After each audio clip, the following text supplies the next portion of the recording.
Hello friends, আমরা এসে গেছি চন্দ্রগতি হাই স্কুলের সরস্বতী পুজো মণ্ডপে। তো দেখতে পাচ্ছ তোমরা, আমার পেছনে রয়েছে পুজোর প্যান্ডেলের মূল অংশটা। অসাধারণ সুন্দর। এই সময় একটু ফাঁকা রয়েছে, তাই আমি ভাবলাম একটু ছবিটা খুব সুন্দর করে তোমাদের জন্য তুলে নিই। তো চলো আমরা ভেতরে প্রবেশ করি। ভেতরে দেখো অসাধারণ মণ্ডপসজ্জা, অসাধারণ লাইটিং, এবং ভেতরের যে সকল স্ট্যাচুগুলো সাজানো হয়েছে, যে সকল কাজ হাতের কাজ বা বিজ্ঞানের যে সমস্ত মানে প্রজেক্টগুলোকে তুলে ধরা হয়েছে, সেগুলো কিন্তু সবই ছাত্রদের দ্বারা তৈরি।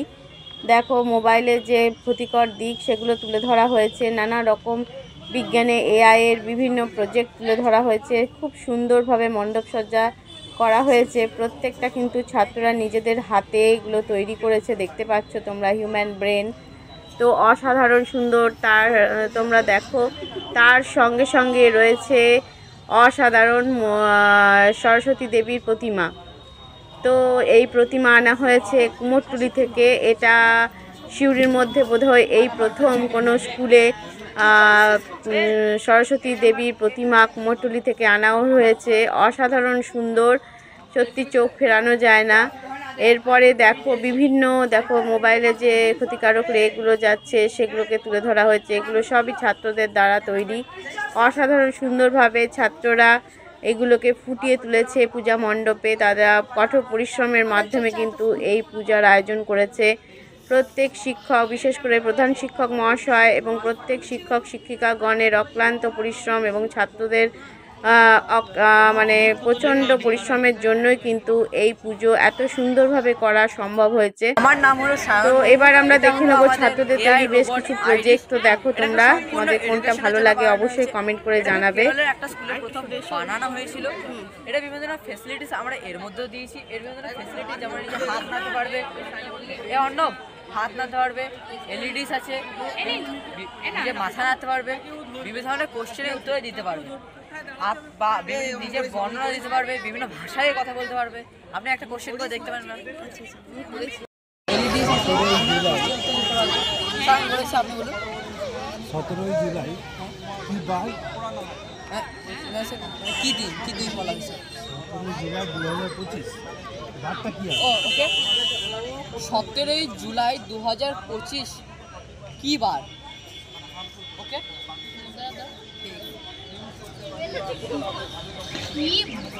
বার 17 জুলাই 2025 তারিখে বৃহস্পতিবার। আপনি কোশ্চেন করতে পারেন। একটা প্রশ্ন করো। 2025-এ ফাল্গুন মাসে কবে দোল? ওকে, 2025-এ ফাল্গুন মাসে দোল কবে? ওকে,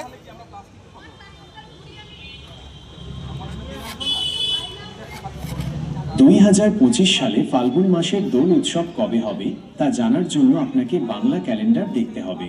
সাধারণত দোল পূর্ণিমা ফাল্গুন মাসেই হয়। এই বছর 2025 সালের দোল উৎসব সম্ভবত মার্চ মাসের মাঝামাঝি সময়ে হবে।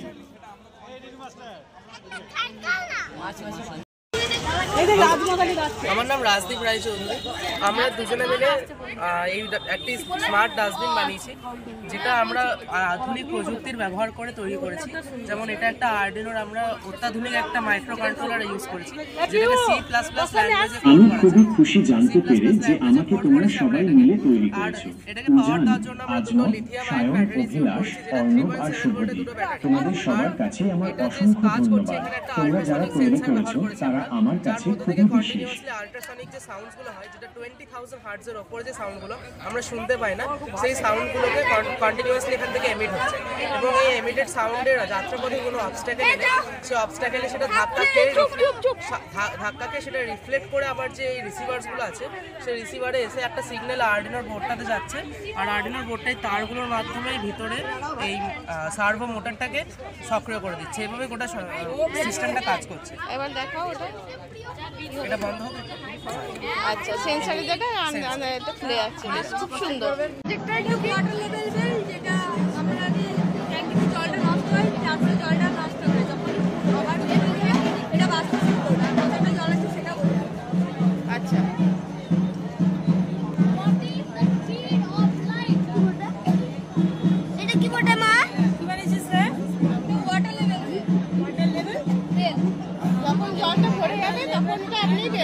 যাবে, তাই তো?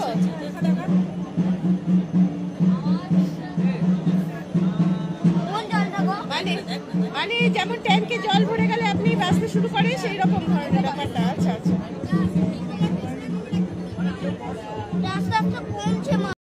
অথবা কোনো বিশেষ রেসিপি সম্পর্কেও জানতে চাইলে আমি সাহায্য করতে পারি।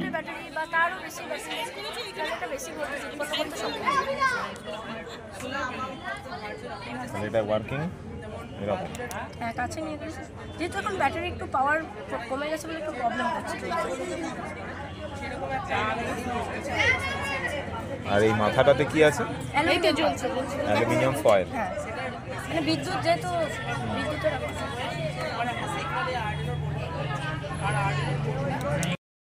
বলো। এখন এই প্রযুক্তি অনেকটা এগিয়ে গেছে ঠিক, কিন্তু বাচ্চারা বাচ্চাদেরকে খুশি করতে হচ্ছে, কারণ বাচ্চাদের দেওয়া হচ্ছে মোবাইল, যার কারণে তারা আস্তে আস্তে অবনতির দিকে ঝুঁকে পড়ছে। যা আজকে নিয়ে এসেছে এমন একটা রোবট যা বাচ্চাদের মোবাইলের জায়গা দখল করতে পারবে, কারণ এটি বাচ্চাদের কথা রিপিট করতে পারে এবং নিজে থেকে চলাচলও করতে পারে। Hi, I am Robotoy, who are you?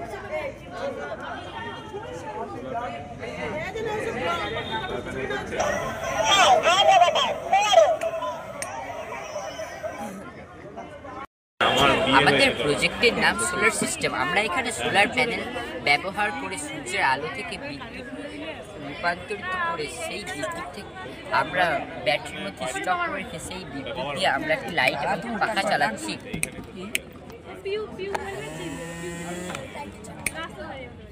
এটি করার মূল কারণ হচ্ছে যে আমরা প্রতিনিয়ত খনিজ পদার্থ ব্যবহার করি, এগুলো একদিন না একদিন নিশ্চয়ই ফুরিয়ে যাবে।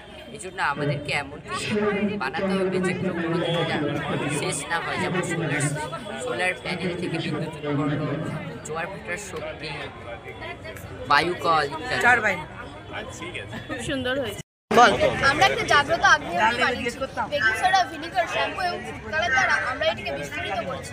বেকিং সোডা এবং ভিনিগার একে অপরের সঙ্গে রাসায়নিক ক্রিয়া করে CO2 গ্যাস তৈরি করেছে এবং এই CO2 গ্যাস এই বোতলটির মধ্যে চাপ সৃষ্টি করছে, ফলে এই ফেনাগুলো বেরিয়ে এসেছে।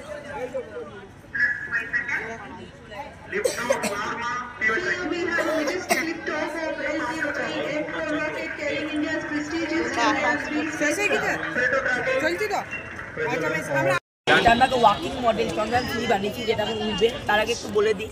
চন্দ্রযান 3 হলো ভারতীয় মহাকাশ গবেষণা সংস্থা ইসরো দ্বারা পরিচালিত একটি চন্দ্রযান। চন্দ্রযান 2 একটি ফলোয়ার মিশন, এটাকে লঞ্চ করা হয়েছিল আজ থেকে 2 বছর আগে, অর্থাৎ 2023 সালে 14 জুলাই, এবং এটা ল্যান্ড করেছিল 40 দিন পর, অর্থাৎ 2023 সালে 23 আগস্ট। চন্দ্রের একদম দক্ষিণ মেরুবিন্দু, তাকে আমাদের প্রিয় মোদী নাম দিয়েছে চিত্রকূট। এবং এটা অন্তর ছিল একটি রোভার যার নাম ছিল প্রজ্ঞা, এবং একটি চন্দ্র ল্যান্ডার যার নাম ছিল বিক্রম, এবং এটা লঞ্চ করা হয়েছিল বেঙ্গালুরু থেকে। এই মডেলের সম্পর্কে আপনার যে আরও কোনো তথ্য জানতে ইচ্ছে করে আপনি আমাকে বলবেন, আমি তার উত্তর দিয়ে দেবো। Chandrayaan 3 is ready for launching. Counting start. 10, 9, 8, 7, 6, 5, 4, 3, 2, 1, 0, launch. Chandrayaan 3 launch. ছোট্ট মডেল যদি কারো ভালো লাগে তো নিজের নাম এবং কেমন লাগলো। ম্যাম, আমার নাম SM জিলানি এবং এর নাম হলো কিষান দাস। আমরা দুজনে 10ম শ্রেণীতে পড়ি। তাই আমরা এটা বানিয়েছি অন্ধ মানুষের জন্য।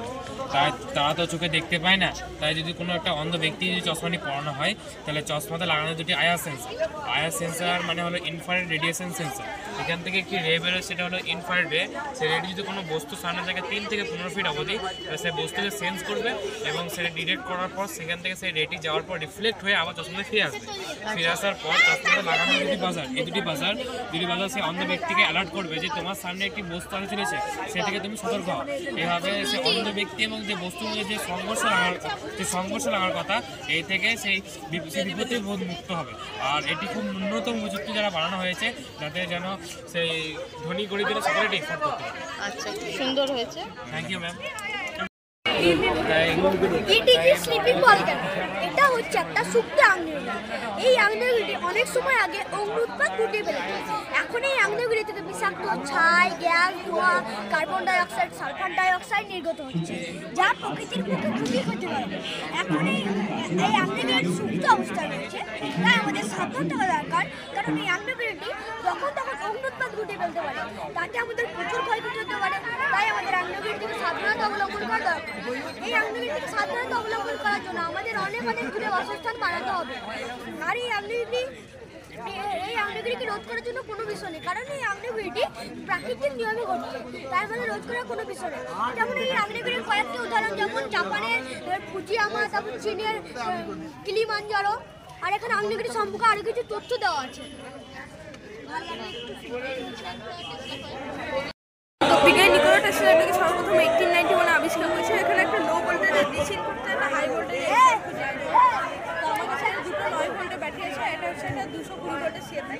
এটা আমি যে কাছে আনবো ওয়্যারলেস ইন্ডাকশনের জন্য, এটা এখানে জ্বলবে। বাহ। আর এটা হচ্ছে একটা সিম্পল লাইট মাইক্রোস্কোপ। আমার কাছে একটা পাতা আছে, পাতার এই কোষগুলোকে আমরা এখানে দেখতে পাচ্ছি।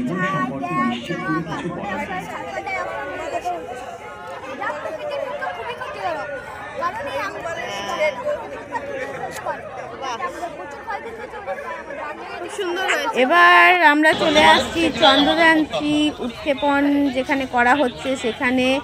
তো তোমরা অনেকগুলো বিভিন্ন প্রজেক্ট দেখলে, ছাত্রদের দ্বারা তৈরি কোনটা বেশি ভালো লাগলো অবশ্যই কমেন্টে জানাবে। এটা হচ্ছে একটা অন্যতম, দেখো তোমরা একটু দেখো কেমন লাগে তোমাদের, অবশ্যই কমেন্টে জানিও।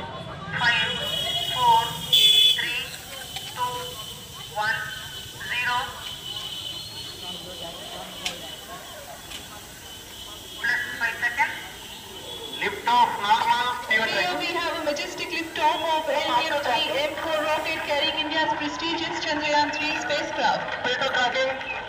प्रज्वलन और सफलतापूर्ण उत्थापन LVM-3 M4 रॉकेट का यह भीमकाय रॉकेट आसमान को चीरते हुए अपनी भयानक दहाड़ से चारों ओर कंपन उत्पन्न कर रहा है। এরপরে কৃত্রিমভাবে হলো চন্দ্রযান-3 রোভার প্রোগ্রামের আবর্তন এবং চাঁদে পরিক্রমণ করার সময়। দেখুন এখন রোভার প্রোগ্রাম কিন্তু চাঁদের মাটিতে পা দিয়েছে। দেখুন কি সুন্দর লাগছে না দেখতে। আর এই যেসব প্রজেক্টগুলো দেখলেন এইগুলো আমাদের স্কুলের দাদারাই করেছে। সেই ক্ষেত্রে দাদাদের সত্যিকারের অনেক আইকিউ আছে বলতে হবে। তো তোমরা দেখতে পাচ্ছ অসাধারণ সুন্দরভাবে তৈরি হয়েছে। এরপরে যা আসবে ওমের একটা বিশেষ অনুষ্ঠান, তারপরে কিন্তু এখানকার প্রজেক্ট মোটামুটি শেষ। তো তোমরা দেখো ওমের ঢাক বাজানো, তোমরা যারা দেখেছো তারা স্কুলে এসে তারা অবশ্যই জানো এই প্রোগ্রামের শেষে ওমের একটা স্পেশাল ঢাকের পরিবেশনা ছিল। তো সেই দিয়ে অনুষ্ঠানটা শেষ হয়। তো তোমাদের কেমন লাগলো অবশ্যই জানাবে, ওমের ঢাকটা শোনো আর অবশ্যই সঙ্গে থেকো এবং কমেন্ট করে জানিও পুরো অনুষ্ঠানটা তোমাদের কেমন লাগলো। থ্যাংক